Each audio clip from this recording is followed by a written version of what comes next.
Good morning. It is the 28th of October. Just doing the morning, or giving the cows their morning strip of grass. I'm strip grazing this field here, which I basically strip graze everything now, but we're into the stockpile. This field has not been grazed this year. I did a similar thing last year. I started grazing here probably the 1st of October. Yeah, so I was here the whole month of October. Same thing again last year, didn't graze it at all. There's definitely a lot more forage in here this year. It doesn't look all that great quality, which it's not. But these cows are actually doing decent on it. They were coming from grass that was cut middle of August, so it wasn't that old, and they did really good on it, and they enjoyed it. They didn't beller at all. They were happy. And I put them up here. They were not happy. I had to do a cattle drive. I started grazing them on this hedgerow. I've been working this way. But after about probably 4 days, they got adapted to this forage that they're eating. Because the microbes in their gut have to change to be able to digest different quality forages. So once the microbes got changed over to this, they've settled down, but they were bellering a lot for the first couple days. So last Thursday, you got milk all over your face, buddy. Last Thursday I banded the bulls, so they are actually doing really good. You really wouldn't know that they got their nuts tied up. I did save one bull. I don't know where he is. He might be down there. I might save him as a bull. I didn't band him. I might save him as a bull, or I might attempt to buy a bull for next year as a cleanup bull. So not exactly sure, but I wanted to keep my options open. The bull that I was planning on keeping, I originally just wasn't. I didn't really like exactly how he looked, so I ended up keeping this one right here, not banding him. He's almost 5 months, and he's probably the biggest one, and yet the youngest one, so he's just got that bull kind of look to him.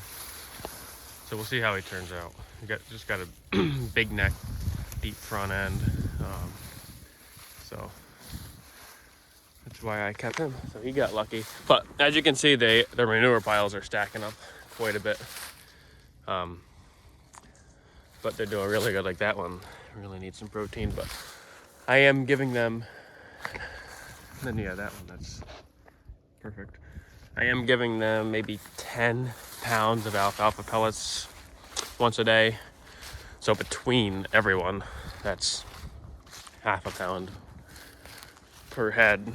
Not that they equally get it. The calves probably don't get anything. So I could put protein tubs out. That way the calves are able to get some. But honestly, they don't. They're fine. They look fine. Their guts are always full, so they'd eat me out of house and home. The cows would if I was to put protein tubs out. Yeah, be putting one out every 4 days. So won't do that. I think that I gotta cut their nuts off this week, and then in a month I'll probably wean the calves, and they'll go on good quality hay. I probably still have some pasture left for them to go on, and that'll help out the mothers quite a bit. So they're taking this down quite a bit. They're eating pretty much everything that's good, but I am very happy with what is left for cover. I mean, there is a ton of cover still left here, ground cover, so very happy with that. Look at this guy. That's who I was gonna originally wanted to keep, but he's just a little short, and I just like the looks of this guy better.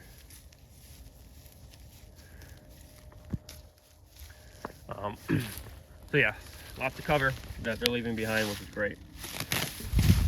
So that'll be able to hold the moisture if we ever get any. I've actually been kind of thankful how dry it's been. It's been beautiful. We've gotten maybe 2.5 inches since mid-August. So it's been really dry for the past 2 months and 2.5 months. But like I said, it really has been beautiful, because this stuff, the stockpile right here, if let's say you have a lot of rain, every time they walk over it, they'd just be pushing it into the ground, and I wouldn't call it waste, but they wouldn't be able to utilize themselves probably at least a third to a quarter of the grass. So they're able to really utilize all of it. So we didn't get a whole lot of fall regrowth, but I do have so much stockpile that I don't think it much mattered.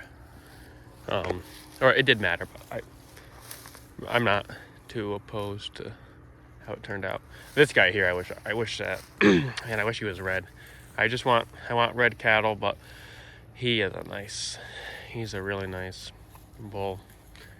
But he does have a full sister in the herd, so another reason why I wouldn't even think about keeping him. But the reason I wouldn't even think about keeping him is because he's black. I want red animals, so. They're all happy though. Give them their morning strip here. Maybe, I don't know what this is, from here to there. It's probably 12 feet. So I'll give them that in the morning, that at night. And they're doing good. There's only a couple that are suffering. I wouldn't even call them suffering. It's just this one here, Eggy. She just produces a ton of milk. So her son is just milking her dry. She's a heifer, first calf heifer. So she's still growing a little bit.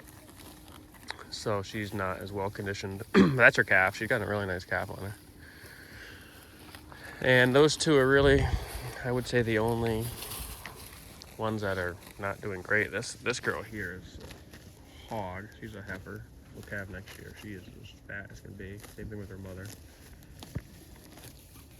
This old girl is probably she's 9 or 8 or 9, which is getting up there for an Angus. She's 8. She's doing good. She has some feet problems. She doesn't get around the best, but she's doing actually better than I would have thought.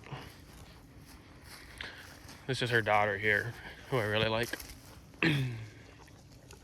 This one here is half South Pole. And then the rest are down there. The one on the left here is the mother of the bull that I did not band. I believe is this one right here. Yeah. She's a decent cow. She's got too much milk, more milk than I would prefer, but she's a decent cow. So she's short. She's probably only 52, 53 inches tall. So honestly, exactly frame-wise how I'd like. That's why I kept this guy. And they'll just be terminal bulls. I won't keep any of the heifers out of them. So, what's up, 31? It's amazing the South Poles, how friendly they are. I mean, they're not like pets, but they are just a lot more. They're not scared or anything of you. It's nice. You don't have to worry about coming out here and having their heads held high and, thinking that you're going to attack them. So, what's up? What's up, honey? How you doing? She's like, get out of here. Let me eat. I think I rambled enough here, so I just wanted to show where we're at with the cows. And hopefully, I should have a month total of grass here. I've been here a week.